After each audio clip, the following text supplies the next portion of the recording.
E aí, galera, tudo certo? Desafio do Instagram. Vou botar uma voz de radialista aqui, até parece, né? Desafio do Instagram, pessoal.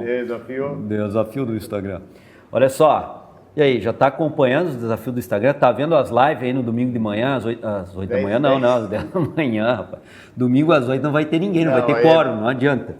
Galera, vamos lá. Olha só, nós lançamos desafios lá no Instagram, cinesiológicos, nós rotulamos como que músculo está pegando o professor. Na verdade é um termo aí que muitos alunos nossos usam, né, clientes utilizam na academia. Ô, professor, que músculo está pegando, né? E o professor tem que dominar isso, obviamente. Então esse desafio funciona como? Eu gravo um vídeo, e aqui vocês já estão vendo um vídeo, que eu estou já na tela aqui do meu Instagram, né?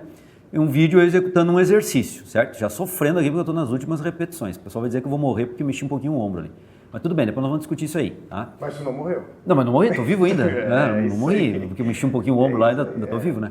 Mas tudo bem, nós vamos discutir isso aqui logo na sequência, e aí eu lanço o desafio, coloco 5 opções, e essas 5 opções fazem retratos cinesiológicos de alguns aspectos pontuais do exercício, mas só um tem o retrato cinesiológico correto.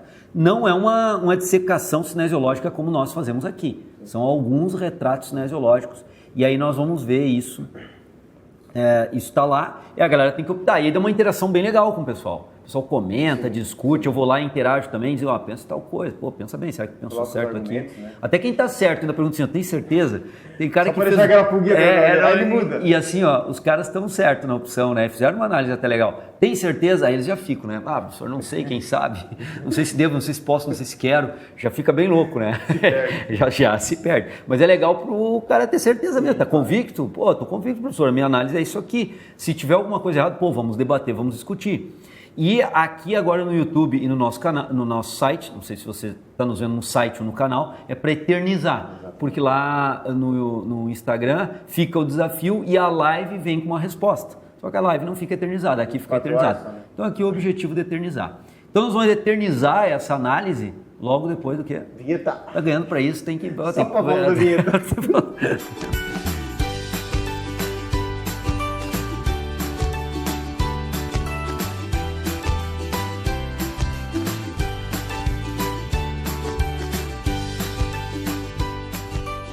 Galera, voltando aí da vinheta, acho que o Jefferson pegou todo o papo. Deve ter pego, né? Tô sempre sacaneando. Tô sempre sacaneando, mas tudo bem, tá valendo, não tem problema não. A gente pega ele, a gente vai filmar ele aqui, ó. Deixa rolar. Vamos lá para análise, né? Então tá aqui o exercício, certo? Eu executando. E aí o que acontece? Tem 4 passos. A galera que já acompanha, ou as lives, ou aqui no canal, ou no site, onde a galera estiver nos assistindo, né? Já está por dentro dos 4 passos. É uma ferramenta, Caio, muito legal para a galera poder olhar aqui e começar a dissecar o exercício. E a ideia de dissecação cinesiológica ela é perfeita, tá? Porque a ideia é bem essa, eu vou dissecando passo a passo, ponto a ponto, vou interpretando uma ideia, outra, e quando eu vejo, eu analisei tudo. Mas eu vou ponto a ponto, passo a passo, parte por parte. Então, a ideia de dissecação cinesiológica é uma ideia bem interessante aí do desafio, tá? E aí, os 4 passos é o seguinte, o primeiro passo é ver onde está a resistência, ou as resistências que ocorrem no sistema, as forças aqui que importam para o sistema. Porque quando eu movimento lá o antebraço tem uma resistência do ar, o pé da letra tem uma resistência, só que ela é desprezível para a análise que eu quero fazer aqui. Então nós vamos fazer uma análise das forças atuantes no sistema que são importantes. Tem uma força de atrito lá no pé que também é importante, mas para a análise do exercício cinesiológico que eu quero, não é importante. O pé está estável, está lá, existe uma força de atrito para isso, mas ela não é tão importante. O importante é saber que o pé está fixo lá e está estável, né? Então nós vamos analisar as forças atuantes aqui no sistema que são importantes para a análise cinesiológica. Então vamos lá. Vou colocar aqui, tem uma força que está claramente usada aqui, que nós usamos como resistência para treinar. Né? Nós estamos usando um movimento aqui para treinar um grupo muscular específico e tem uma resistência. E essa resistência está no cabo, né? Exatamente. Que é, na verdade, o peso das placas de peso lá, né? Das placas. Alterada a direção pelas polias, pelas roldanas, e sobre a ação gravitacional, essas placas de peso são aceleradas em direção ao centro da Terra, para baixo na vertical, né? Força gravitacional. O famoso lá 9,81 metros por segundo ao quadrado, que nos cálculos aí a galera arredonda sempre para 10, né? Mas tudo bem. Fica mais fácil, né? Fica mais fácil e, né? Se não precisa de grande precisão, dá para fazer. Então, o que acontece? Essa é a força que age sobre as placas de peso, gerando uma resistência, projetando as placas de peso para baixo. Isso faz com que o cabo desça, passa na polia, na roldana e aí é projetado aqui no exercício. Só que aqui no exercício, agora a ação da gravidade, essa força gravitacional, ela não é acionada na vertical, né? De cima para baixo. Isso está acontecendo lá nas placas de peso. Aqui acontece devido à polia numa outra direção. Nós podemos notar que está praticamente horizontalizado essa resistência, né? Está oblíqua, mas não uma oblíqua 45 graus, está praticamente horizontalizado o ângulo com a horizontal próximo, do cabo, né? Então essa resistência do peso, ela se repercute no cabo, obliquamente sobre o corpo, quase que horizontal. Essa é a melhor definição aqui para a resistência do peso. Então vejam bem, eu entrei na posição, fiz aqui um ajuste na posição e aqui está a resistência no cabo. Então essa resistência no cabo está oblíquo, praticamente horizontalizado, certo? E aqui projeta a minha mão para frente, é isso que nós temos que entender. Essa resistência projeta a minha mão para frente. A partir desse ponto fica mais fácil entender, percebam bem, ó. A minha mão é projetada para frente pela resistência das placas de peso lá, da ação gravitacional agindo sobre elas. Ok? Show. Essa é uma resistência, mas tem uma segunda. Nesse caso tem duas, né? Nesse caso tem duas resistências. E o peso corporal e a gravidade agindo sobre a estrutura corporal? E o peso da cabeça? E o peso do tronco? E o peso de membros superiores? E agora eu falo de peso porque é massa vezes aceleração mesmo, né? A força gravitacional. E o peso agindo para baixo aqui? Então não tem essa ação sobre o peso da cabeça, não tem um peso do tronco, membro superior, da pelve, da coxa, ou seja, do corpo como um todo. E aqui agora sim, na vertical para baixo, não existe essa carga? Claro. Existe. Será que essa carga é significativa durante o exercício a ponto de eu ter que bloquear essa carga durante o exercício? É isso que nós vamos analisar depois. Mas analisamos duas resistências atuantes no sistema, importantes aqui para nós, duas forças. A força do peso, placa de peso, né? E por isso que é TRP, treinamento resistido com o peso, é o peso externo que gera resistência ao movimento. Então é uma resistência do peso externo e tem uma resistência gravitacional agindo sobre o peso do corpo aqui, que não é desprezível em algumas articulações, em algumas até pode ser, mas em outras não. Tá? E é o que nós vamos analisar à frente. Primeiro ponto foi, matamos o primeiro ponto. Segundo agora é ver estabilização corporal. E aqui é bem interessante esse aspecto da estabilização corporal. Dá uma olhada aqui, ó. Eu estou com afastamento lateral dos pés, o joelho semiflexionado, uma flexão do quadril em relação ao tronco de aproximadamente 90 graus. A ideia é manter o braço alinhado ao longo do tronco, embora em alguns momentos, principalmente no limiar da fadiga aqui, eu não consigo manter bem essa posição, acabo movimentando um pouquinho, mas não vou morrer, tá, com isso, mas acabo movimentando um pouquinho ali. E esse é o meu procedimento, manter as curvaturas anatômicas e fisiológicas da coluna vertebral preservadas, né? E essa é a posição de estabilização corporal na qual eu executo o exercício, tendo como resistência duas. E tem o afastamento lateral dos pés. Muito bem, já estava esquecendo. O afastamento lateral sem afastamento do anteroposterior. Que, dependendo depois na análise nós vamos fazer, nós poderemos discutir que seria até interessante ter um afastamento anteroposterior. Mas essa é a posição corporal adotada estável para executar o exercício. Como eu me estabilizo, como o praticante se estabiliza para executar o exercício. Afastamento lateral dos pés, um pouco maior que a largura dos quadris ou dos ombros, joelho em semiflexão, quadril flexionado aproximadamente 90 graus, ombros em posição, teoricamente aqui em tese, em posição de ortostase ao longo do corpo, os cotovelos obviamente se movimentam e as curvaturas da coluna vertebral preservadas. Beleza, essa é a estabilização. Beleza, galera? Item 2. Esse item 2 e o item 1, eles são fundamentais para o item 3 e 4. Isso como base, né? São base para analisar o item 3 e 4, principalmente o 4. Né? Então não é bobagem fazer essa análise inicial de onde é que estão as resistências, as forças atuantes principais, que tem a ver com o movimento, aonde está a resistência do peso, a gravitacional e como o corpo se estabilizou. Isso base para item 3 e 4. Fechamos o segundo item, vamos para o 3 então. Articulações dinamicamente envolvidas no movimento. Vamos lá. Aqui nós vemos claramente que o cotovelo está se movimentando, né? Fazendo um movimento aqui. E há um pequeno movimento do ombro, mas a ideia é bloquear. O problema é que eu, em alguns momentos, não consegui bloquear. Não consegui bloquear completamente. Mas vamos considerar sem movimento no ombro, glenomeral, e movimento único e exclusivo no cotovelo. Então, nós não temos as articulações, nós temos a articulação dinamicamente envolvida do cotovelo. E aí nós temos que entender agora, e tem né? A resistência. A resistência tende a fazer algum movimento no cotovelo ou não? Lembrando que a resistência do peso está repercutida no cabo, está obliquamente posicionada, quase que horizontalizada. E a resistência traciona a minha mão para frente, certo? Então vamos ver aqui, ó. A mão foi para frente e aqui a mão foi para trás. Então qual é a ação da gravidade? A mão está lá atrás do corpo, vamos pegar a mão. E o cabo, estando nessa posição, traciona a mão para frente. Essa é a direção do vetor que traciona a mão. E a mão vai para frente, aqui no final do movimento. Ela se deslocou de um posicionamento posterior do corpo com um posicionamento anterior em relação à pelve, por exemplo. Vejam bem, ela está agora numa posição anteriorizada e agora ela está numa posição posteriorizada e vem para uma posição anteriorizada. E a resistência que projeta a mão para frente. Então, a resistência faz qual movimento no cotovelo e é o cotovelo a única articulação se movimentando? Qual é o movimento do cotovelo? Flexão, a resistência faz a flexão no cotovelo. Nós temos movimento de flexão e extensão no cotovelo. E a resistência, obviamente, a partir desse ponto que eu parei a imagem, o cotovelo em extensão, como o cabo traciona para frente, levemente para cima, ele vem projetando as mãos para frente.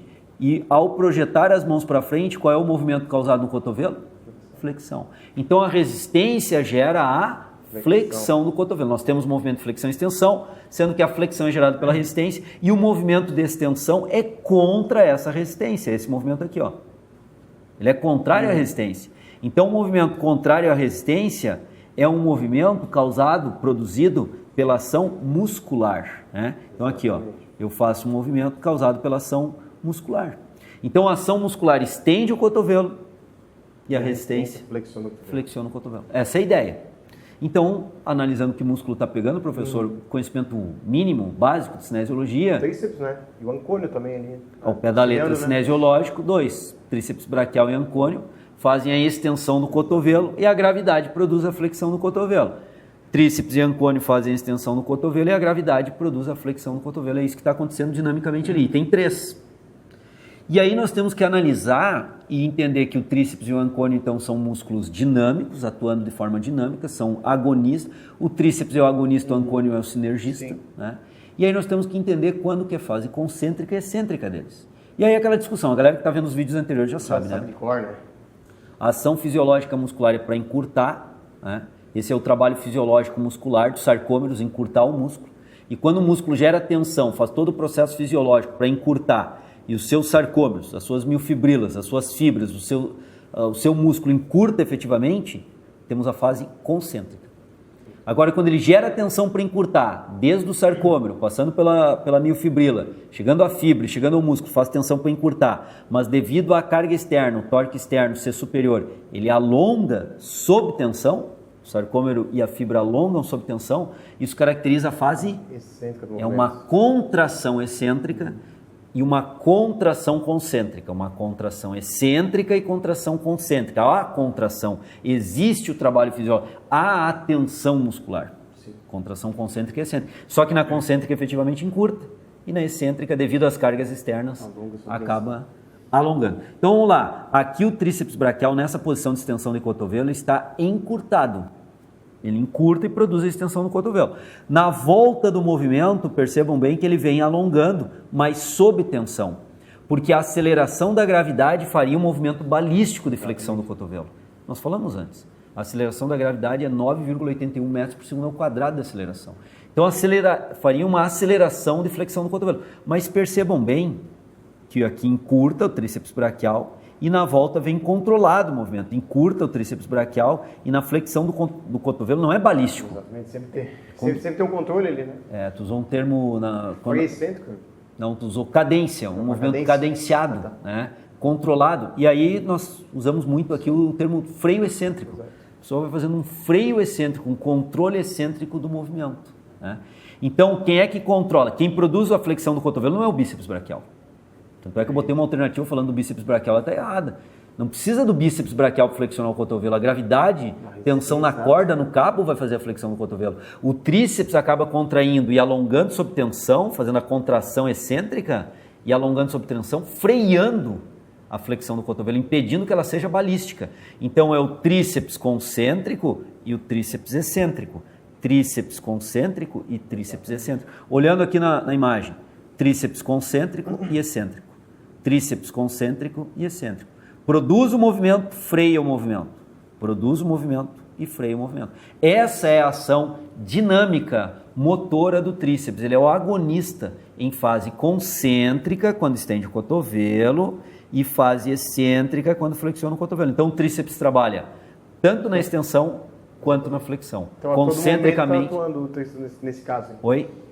A todo momento no exercício está atuando, tanto concentricamente quanto excêntricamente. Exatamente. A todo momento está atuando o tríceps. Ele só muda as intensidades de atuação. E aí ele mais muda. Tenso, menos intenso. Na fase concêntrica, como ele tem que vencer a resistência, mais intenso. Na fase excêntrica, como ele só freia um movimento produzido por outra força, ele vai freando e é menos intenso, né? Tanto é que lá na eletromiografia o sinal fica diferente. Então é isso. Item 3 foi bem simples, é só cotovelo e está feita a dissecação do cotovelo, concêntrico, excêntrico e tudo mais. Agora vem o item 4, articulações estaticamente envolvidas, e aí é mais complexo, tem muita coisa aqui. E aí não só a resistência do peso, né, transmitida na corda, como várias outras resistências aqui. Tá? Então vamos pegar mais fácil o primeiro dessas, Caio, para ver as articulações estaticamente envolvidas, que é ver a ação da gravidade sobre o peso da cabeça. Acho que esse é o mais fácil da galera entender, né? Mais tranquilo. Eu estou com a cabeça nessa posição durante o exercício, perceba. Eu não mudo o posicionamento cervical, eu mantenho a lordose cervical estável e executo o exercício. Lordose cervical estável e executo o exercício. Mas qual é a tendência de movimento causado pela ação da gravidade na cabeça? Fazer isso. Né? Jogar a cabeça para baixo, obviamente, a carga é para baixo da gravidade. E ao jogar a cabeça para baixo, projetar a cabeça para baixo, flexão cervical. Mas não acontece a flexão cervical. Se mantém estabilizado. Se mantém estabilizado. Por quê? De atuação muscular. Os extensores cervicais se contraem isometricamente para estabilizar a posição cervical, evitar a flexão cervical. Eles estabilizam e mantêm a posição cervical. Então é bem interessante entender que há uma contração isométrica dos extensores cervicais, por exemplo, para manutenção da posição da cabeça, que não tem nada a ver com o tríceps braquial lá, mas tem músculos mantendo aquela posição da cabeça ali. Então já tem músculo pegando aí, professor, além do tríceps braquial, os extensores cervicais. Essa é uma situação, né? Bastante importante entender. Agora vamos para o ombro, que é outra que eu acho que dá para entender melhor. Só que agora não é a ação da gravidade que eu quero analisar. É da resistência. Então vejam bem, ó, a resistência acompanha o cabo, né, pessoal? Eu bloqueio o ombro aqui e deixei só o cotovelo movimentando. Vamos imaginar que eu bloqueio o cotovelo em extensão aqui, ó. Eu travo o cotovelo, coloco uma barra de metal lá, o cotovelo não flexiona mais. Mas o cabo quer continuar e vai continuar tracionando as mãos para frente. E as mãos se deslocando para frente, mantendo o cotovelo estendido, o que ocorreria no ombro? Liberando o ombro para o movimento. Haveria um movimento de flexão do ombro. O ombro seria projetado, as mãos sendo projetadas para frente, com o cotovelo bloqueado, o ombro teria que flexionar, o ombro teria que ir à frente em flexão. E aí o que acontece nesse movimento? Há uma flexão do ombro. Então há uma tendência de flexionar o ombro, em alguns momentos até essa tendência, acontece, né? Ela consegue produzir o movimento, eu não consigo bloquear completamente. A gente consegue perceber que aqui no finalzinho, ó, há uma pequena flexãozinha do ombro, sei lá, 2 a 6 graus. Estou chutando aqui, mas, né? Eu quero dizer que é pequena a flexão do ombro, mas essa flexão do ombro ela tende a ocorrer, né? E como é que ela é bloqueada? Porque ela é bloqueada, não ocorre. Eu não faço a extensão do cotovelo, flexão do cotovelo, flexionando o ombro também. Como é que a flexão do ombro é bloqueada? Tem músculos aí bloqueando? Tem músculo que tem que bloquear. E músculo que é antagônico ao movimento que é produzido pelo cabo, pela resistência. Vejam a importância do item 1. Né? E a importância do item 2 para saber que o braço ficou fixo do lado do tronco, está bloqueado, está estável. Então, item 2 e 1 complementam agora a análise do item 4. Então, essa flexão do ombro não ocorre, essa tendência não acontece, o movimento. Por quê? Porque os extensores do ombro bloqueiam o movimento. E aí, vejam só, deltoide posterior, extensor do ombro, então está atuando isometricamente como estabilizador do ombro. Latíssimo do dorso, e aí o Robin, né? O Batman latíssimo, o Robin redondo maior, também extensor do ombro, também está em contração isométrica, também está estabilizando o ombro, a função é estabilizadora de ombro. E olha que louco. Cabeça longa do tríceps. Cabeça longa do tríceps braquial. Tem 2 atuações desse exercício. Né? Esse cara aí tá pegando legal, porque ele tá estendendo lá, tá trabalhando dinamicamente para estender o cotovelo e tá trabalhando isometricamente para estabilizar o ombro aqui. Então a relação curva-comprimento por a cabeça longa do tríceps braquial ao longo da extensão do cotovelo é bem prejudicial para ele, porque o músculo vai encurtar legal ali. Só, talvez não vai entrar em insuficiência ativa porque ele não estendeu completamente o ombro, né? Está numa posição alinhada com o corpo. Mas poderia entrar em insuficiência ativa se tivesse estendido completamente o ombro e aí estende completamente o cotovelo. Aí vai entrar em encurtamento máximo, né? Provavelmente alguns praticantes nem conseguem se estender bem o ombro, não conseguem nem fazer extensão total do cotovelo, né? Aí não vão Eles conseguir não por... têm essa capacidade de insuficiência ativa. Que não é o caso aqui, né, do Sim, exercício, com uma porque não está em né? extensão total do ombro, né? Está ao lado do corpo. Foi isso que nós definimos no item 2. Essa extensão gera maior encurtamento da cabeça longa do tríceps braquial, mas essa aqui não tanto, não chega ao limite. Mas chega bem próximo, porque do lado do corpo, né? E aí faz a extensão do cotovelo. Então a cabeça longa do tríceps braquial é exigida 2 articulações. Cotovelo dinâmico e ombro estático. A função no ombro é estabilizadora, a função no cotovelo é agonista. Olha que louco. Pesado para ele. Mas é isso que está acontecendo. Isso é a dissecação cinesiológica do exercício. Ponto a ponto, parte a parte, vai dissecando. É isso que está acontecendo. Então, o que nós vimos até agora? Tem musculatura estabilizando a cabeça, contração da gravidade, não tem nada a ver com a resistência do cabo. Mas na resistência do cabo trabalha dinamicamente o tríceps e o ancônio, e para estabilizar o nosso ombro tem um trabalho deltoide posterior, cabeça longa do tríceps braquial, latíssimo no dorso, redondo maior, fazendo aquela estabilização. Mas se nós bloquearmos o ombro aqui também e projetarmos, vejam bem o que eu estou tentando fazer aqui, galera, ó. A mão vai à frente, não é isso que o cabo quer produzir? Que a mão vá para frente. Então tem uma tendência de elevar e a abdução da escápula. Abrir a escápula, fazer, né, a abdução dela e projetar a escápula à frente. E aí tem músculo que vai ter que estabilizar essa escápula, né? Tem que bloquear a escápula e manter a estabilização. Aí vai entrar romboides e vai entrar trapézio de uma forma muito intensa para estabilizar essas escápulas e impedir que a cintura escapular vá à frente, porque o cabo tensiona a mão para frente. Se bloquear cotovelo e bloquear ombro, o cabo, a mão até vai para frente com o cabo, mas liberando a escápula. Né? Então tem que estabilizar a escápula. Então escápula estável é extremamente importante aqui. Então trapézio e romboide também estão trabalhando. Que músculo está pegando, professor? Trapézio e romboide, meu querido. Forma isométrica, né? Isométrica para estabilizar as tuas escápulas aí, porque senão elas vão ir junto com o movimento. Vão embora. E não é ideia. A ideia é trabalhar tríceps. É um chute de tríceps na corda, é um coice de tríceps na corda, é uma patada de tríceps na corda. Sei lá como é que a galera vai chamar. Uma extensão de cotovelo na corda. Mas é o mesmo exercício. 4 termos para designar o mesmo exercício. É legal chegar para a vovó lá e dizer: a senhora vai dar uma patada de tríceps agora na corda. Pô, a vovó vai curtir pra caramba. Se é aquelas velhinhas meio doidas, até é capaz de curtir agora. Se é aquela vovó meio acanhada, aquele monte de marombeiro, puxando ferro e gritando dentro da academia, ela já tá acanhada. Aí o cara, o profissional chega ali: vovó, a senhora vai dar uma patada de tríceps agora. Eu acho que a vovó não... Amanhã não vem mais. Eu acho que a vovó vai ficar um pouco assustada, né? Tomar um pouco de cuidado na hora de passar. O termo do exercício. Pode talvez até dentro da análise aí do profissional ser o exercício indicado, mas como eu vou falar para ela, né? Bom, beleza? Estamos dissecando cinesiologicamente o exercício. Ô, Caio, vamos analisar ainda o cabo, tá? Jogando as mãos para frente, mas analisando o seguinte, ó. Será que lá no joelho tem alguma tendência de movimento no joelho, hein? Se eu bloquear bem o corpo, principalmente quando o cotovelo está estendido aqui, ó. Né, ele tende a jogar o corpo para frente lá no joelho, não tende a jogar todo o tronco para frente. Sim. Se eu bloquear o quadril, mantiver aquela posição no quadril e eu for com todo o corpo para frente, com o quadril bloqueado, o que acontece com o fêmur? Ele roda em cima do joelho para frente. Tende a estender o joelho. Ele roda para frente, né? Tende a estender o joelho. E aí o que acontece? Para evitar essa extensão de joelho, galera, causada pelo cabo, vê bem, bloqueou tudo, né? Deixou o cotovelo estendido e aí bloqueia quadril também, o cabo quer jogar o corpo todo para frente. Jogar o corpo todo para frente vai rodar todo o corpo para frente em cima do joelho, estendendo o joelho. Então os isquiotibiais, contração isométrica bloqueando isso, os antagonistas impedem a extensão do joelho, já que eles são flexores do joelho. E aqui nós temos também aí, deixa eu arrumar um negocinho que deu aqui, Alt Tab, aqui, beleza. E aqui nós temos também a ação dos trícepsural, né? Porque eles também são flexores do joelho. Então, isso também gastrocnêmio lá, trícepsural não, desculpa, falei bobagem. Gastrocnêmio. Porque o trícepsural envolve o sóleo e o sóleo não bloqueia o joelho. Ele não tem ação no joelho. Tem só ação no... Não, falei bobagem. Gastrocnêmios. Os gastrocnêmios, medial e lateral, têm ação flexora do joelho. E aí eles bloqueiam também essa ideia de extensão do joelho. Então é outra tendência de movimento. E tem 4 tendências de movimento. Articulações estaticamente envolvidas. O joelho tende a estender pela ação do cabo, da resistência. Tende a estender o joelho.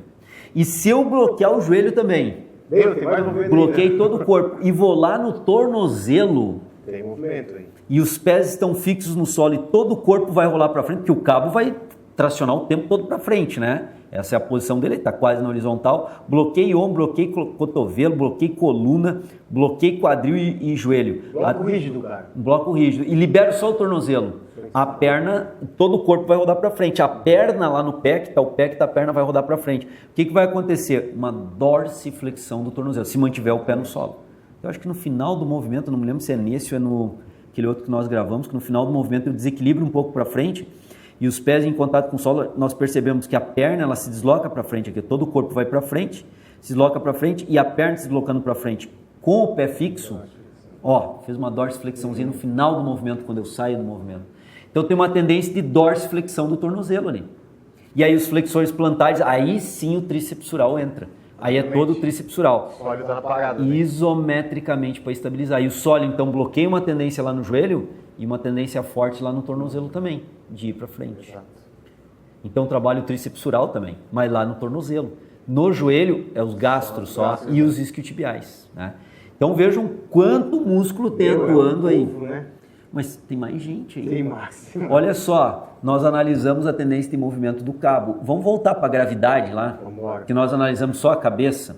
Vamos bloquear a posição aqui, galera, e analisar coluna vertebral. Coluna vertebral. A gravidade agindo sobre a coluna vertebral nessa posição. Bloqueei todo o membro inferior. Está estável, bloqueei membro superior. Estou pensando só na gravidade agora. Estou pensando só na gravidade agindo na coluna. Vai jogar a coluna para baixo? Sim. Jogar a região torácica de cintura escapular para baixo, Flexionar a coluna. flexionar a coluna. Então a gravidade tende a fazer uma flexão da coluna. Mas durante o exercício eu não tenho flexão da coluna. A coluna está mantida suas curvaturas fisiológicas. Por quê? Porque músculos que evitam a flexão da coluna causada pela gravidade estão atuando isometricamente para impedir que isso aconteça. Que músculos vão fazer isso? Raciocínio.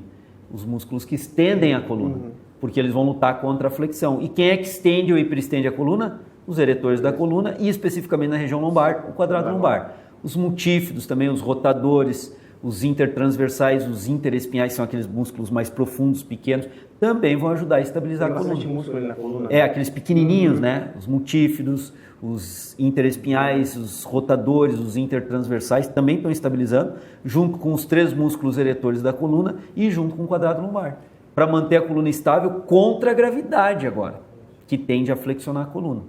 Então tem mais esses músculos atuando aí.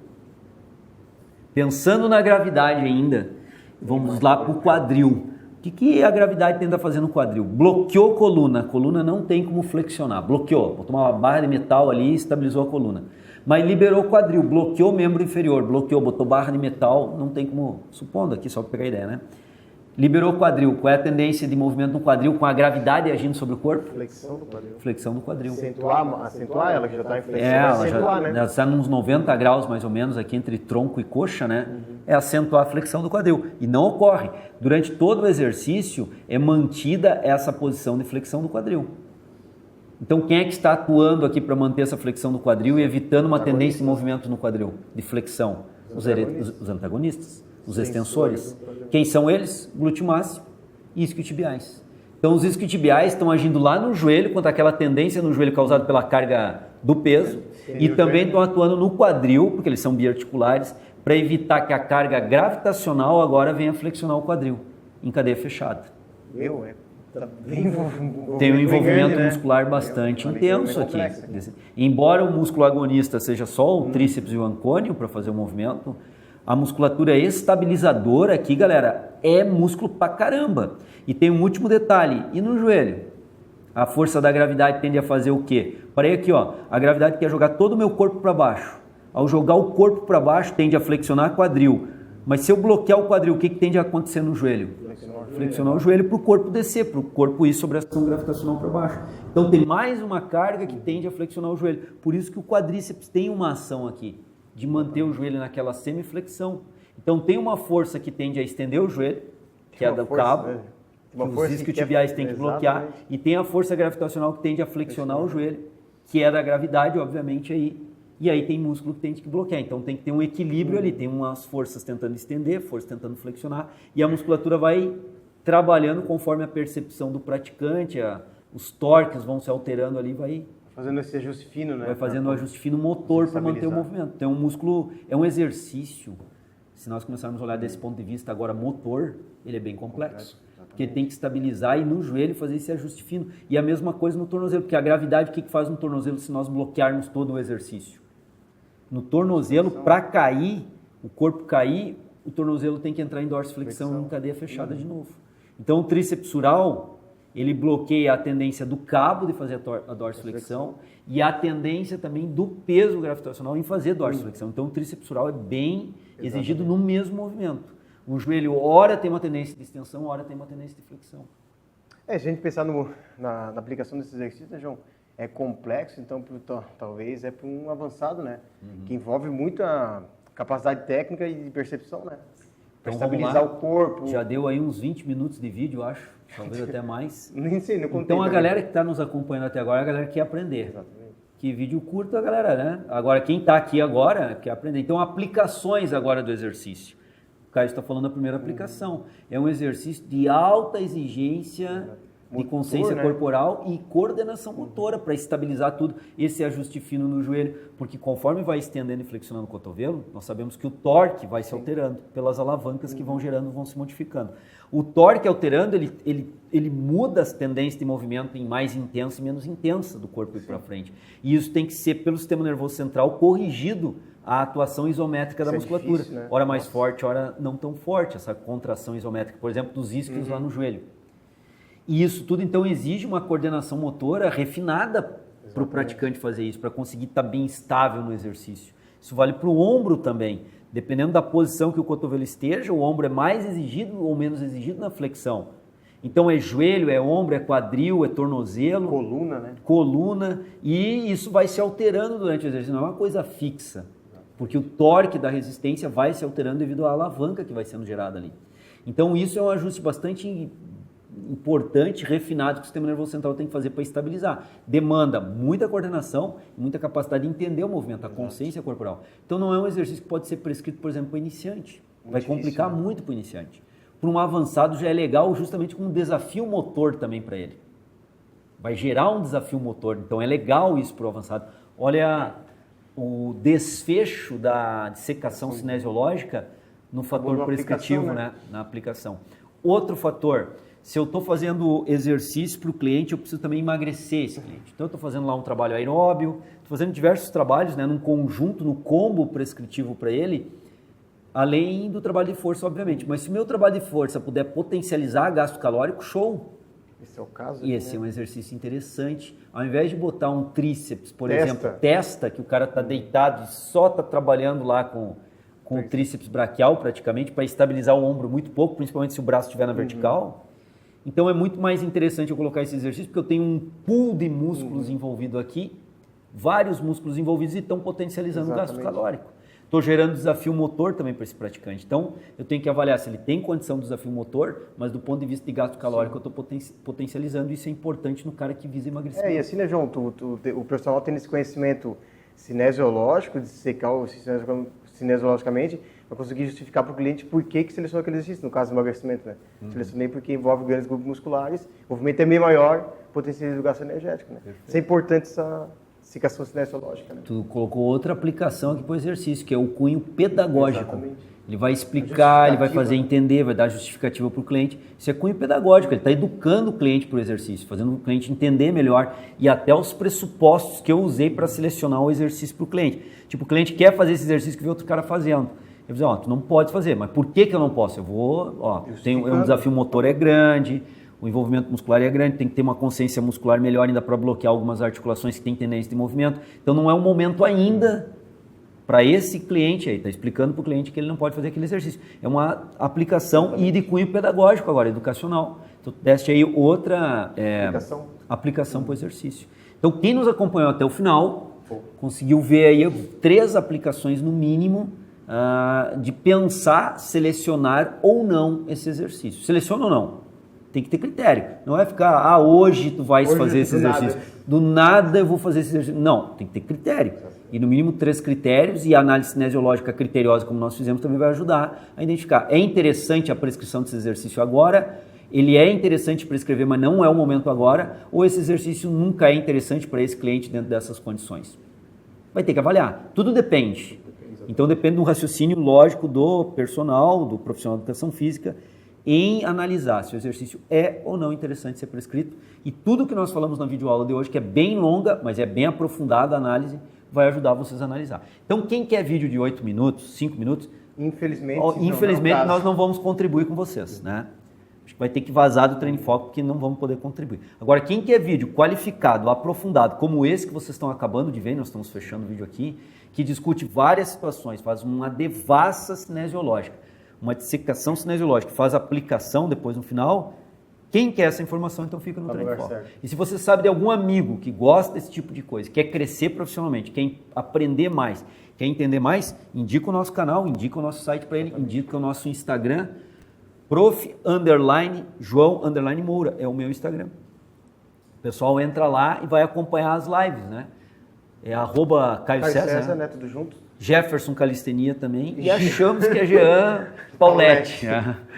Mas não temos plena certeza disso. Então a galera vai lá e começa a acompanhar o nosso trabalho, porque não é para dar dica aqui, é para fazer uma análise e ensinar a galera a fazer. O objetivo dos 4 passos é dominar. Tem uma galera que já dominou, hein? Sim. Tem um pessoal que nem está olhando mais os vídeos do Treino em Foco, porque já está fazendo autonomamente. Sabe, né? Já acompanhou alguns vídeos, já pegou a ideia e já está fazendo. Hora ou outra vem tirar uma dúvida. Né? Hora ou outra vem tirar uma dúvida, mas já está sabendo fazer isso fácil. Esse é o objetivo principal, né? Esse é o objetivo principal. Valeu, galera. Tranquilo? Matamos mais um aí, Caio? Fechou. Fechou mais um aí. Valeu, pessoal. Um abraço.